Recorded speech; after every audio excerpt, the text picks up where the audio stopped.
So if you've got kids that are going Nice. Walk up in this light. Yeah, I'm really him. Talking my shit like I'm really him on God. Walk up in this light. Yeah, I'm really him. Talking my shit like. Oh, wow. Yeah, well, It's been almost 10 years. They've done a lot to the place. Expanded it a lot, and it's a lot nicer. Hi, I'm Connor Weeks. I'm from Marietta, Georgia. I got my start here at X3 right over there on those mats. I started doing jits here, which helped lead me into wrestling.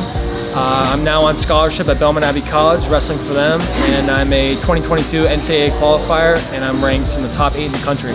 Without me being able to do jiu-jitsu here growing up, I would not have gotten to wrestling. I probably wouldn't have even known what wrestling was or what jiu-jitsu was, right? X3 definitely provided the opportunity for me to come in here and train every day and, you know, build up those skills. And Eddie was also really good with us too, because he told us that when we're training and developing these skills, to never use them, you know, against people or to attack people. He's taught us, like, you know, use it as kind of a self-defense, but also use it to help better our self-esteem and our confidence too. And I think that's big for a lot of young kids, especially nowadays. I feel like if a parent's gonna do anything, they should get them in the martial arts, right? And this is a perfect place to do that. Bring your kid and help them build self-confidence and get them into stuff like this, right? So that helped me a lot.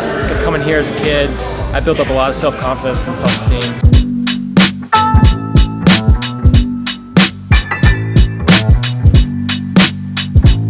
Eddie Paiva was my professor when I was here. You know, I developed a relationship with him. He was kind of like a second dad to me growing up. And then I was the only kid in here, so I was doing the adult classes. So I was this little kid in the adult classes, so I got beat up a lot. Somehow me being in here got other kids to start coming in, and then we started a kids program. He wasn't putting all this pressure on us as 8-year-old kids. He wanted us to get better, he wanted us to have fun, and I was winning a lot of tournaments because of that. Let's go, Paul! Let's go! Shoot! Let's go! Shoot!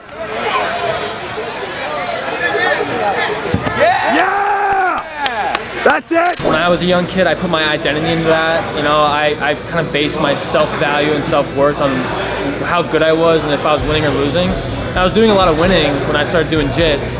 And then when I transitioned to wrestling, it was a lot different. I started losing, and I put a lot of my self-value and self-worth in that, right? When I started to get really successful in my wrestling, it's because I stopped putting my identity and my self-worth into wrestling. Now my identity is a lot more focused on my faith and my family, right? And being a better person and how I can help my teammates, stuff like that. When I'm having fun with it, and I'm putting my focus in those other areas, right, and not putting my identity into wrestling, that's where I really started to elevate my game. When I don't have that pressure on myself, I can perform better, I can have fun at practice, right, and still get better. That would just be my advice to, like, a lot of younger athletes, like, don't put your identity in wrestling alone, you know?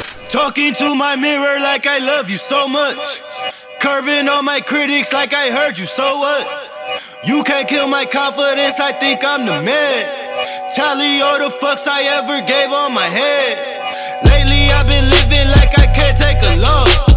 They ain't wanna help me, that's what made me a boss. When I came into my freshman year, I was on the lower end. I didn't get a lot of scholarship money. I was just grateful to be there, honestly. I was just happy that a college coach gave me a chance. And I got beat up a lot. My freshman year. There were days where I'd walk off the mat and I'd be like, what am I doing here? I don't think I can be successful here. You know, there was a lot of negative self-talk, but there's a lot of positive self-talk too, because I realized this is what I wanted to do. I knew I wanted to wrestle in college. I knew that I wanted to be successful. So, you know, there were days where I got beat up and I was negative, but I pushed through it anyway, and I just started giving myself a lot more positive self-talk, telling myself that I will get better and that I will break through eventually. You can't kill my confidence, I think I'm the man. We don't give